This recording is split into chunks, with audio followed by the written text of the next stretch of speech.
shall show you a still more excellent way.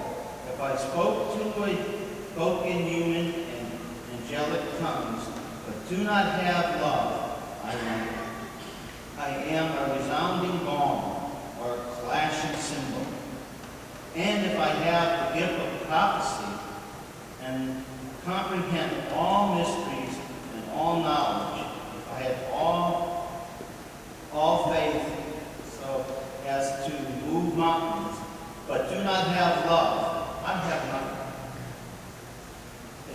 If I give away everything I own, and I hand my body over so that I may boast, but do not have love, I gain nothing. Love is patient. Love is kind. It is not just jealous. It is not pompous.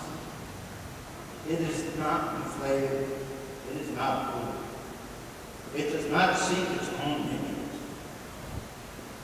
It is not quick-tempered.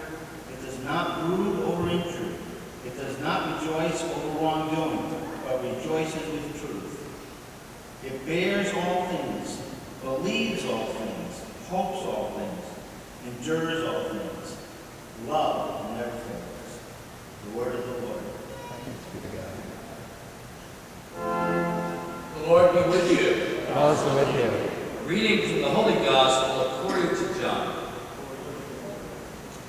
Jesus said to his disciples, "This is my commandment, love one another as I have loved you. There is no greater love than this, to lay down one's life for one's friends. You are my friends if you do what I command you. I no longer speak of you as slaves, for a slave does not know what his master is about.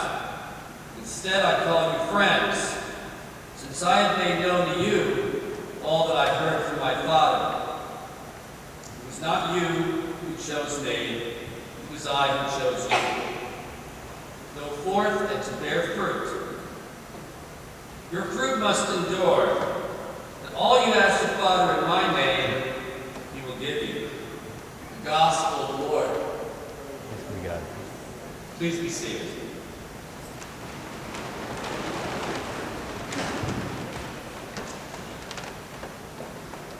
So there's a great gift that all of us experience all of our lives. There's nothing greater than this, and all of us deep down in our hearts know this. And sometimes it can take us to the heights, and sometimes the loss of it can take us to the depths, but it's the one thing that we have from God that keeps us afloat no matter what's going on. It's the knowledge that we are loved. There's nothing greater than this. I mean, the gospel says this today. It's the greatest gift we have. It's the greatest commandment, that we love each other. And it's the thing that makes all of us excited. It's making Kevin right now feel very emotional. It's making Jennifer smile. But it's true. We all know it. The lack of love makes us feel very empty, and the power of love makes us feel fulfilled. And that's what they're feeling today. Jennifer and Kevin are feeling absolutely fulfilled after their 3.5-year relationship. And it's the culmination of everything that they were meant to be. And it's also the culmination of everything we're meant to be. Love is the greatest thing that we have. It cannot be bought, although sometimes people try to buy it. You cannot possess it. It's a free gift. And it comes only when two people are willing to say, from now on, you are more important than me. And I was struck with this in your autobiographies, that they were both talking about what they were taught by the other. And there was a lot of things in there. Jennifer taught Kevin this, Kevin taught Jennifer that. They learned so much about each other. But the one thing that came through everything that they are and everything they talked about was the desire to put the other one first in their lives. And without doing that, you cannot truly understand love at the very depths of who you are. We all know that.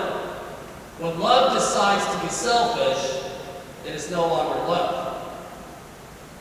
Then it has all sorts of other names, but it's not love.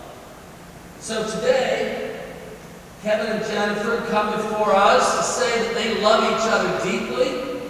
For the rest of their lives, as they stand in front of us today, they will say, I take you to be the one who will take care of your needs for the rest of your life.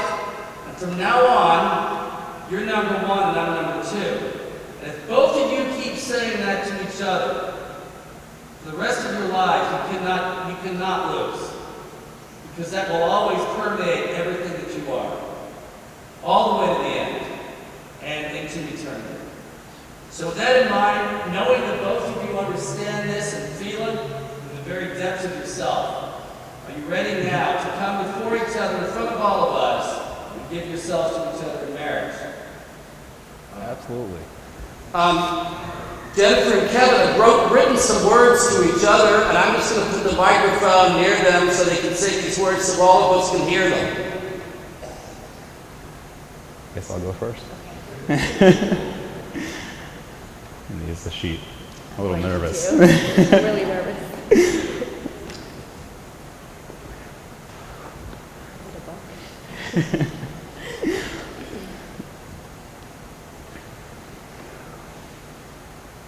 There were a lot of things I wanted to say to you today.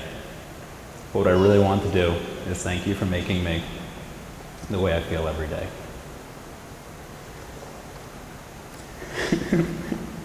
We might not get through this. You got all day.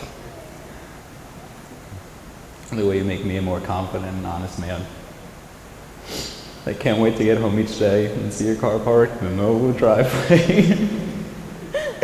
Do that. And to have you at the door in my gym shirt, but with a big smile on your face. Or just before we go out, when you have me help you find that same section in the back of your hair that you can't get straight. And I find the same section every time, and you're always surprised.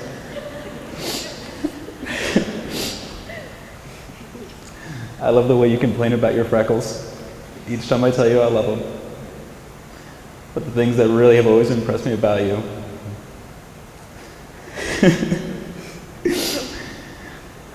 is your ability to lead with your heart instead of your head. Hey, you always put me and your family first, and your incredible dedication to everything you do.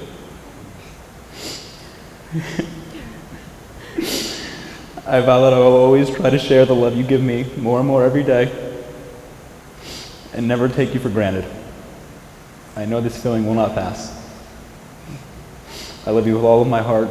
You're my favorite person. I love you. I don't know if I can do any better than that.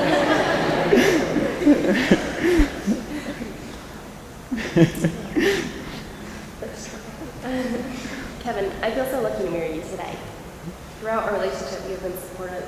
You've always considered my feelings first and put me first. You've helped me through one of the hardest times of my life, grad school. You always put me first, always see how I was doing, always made sure I had time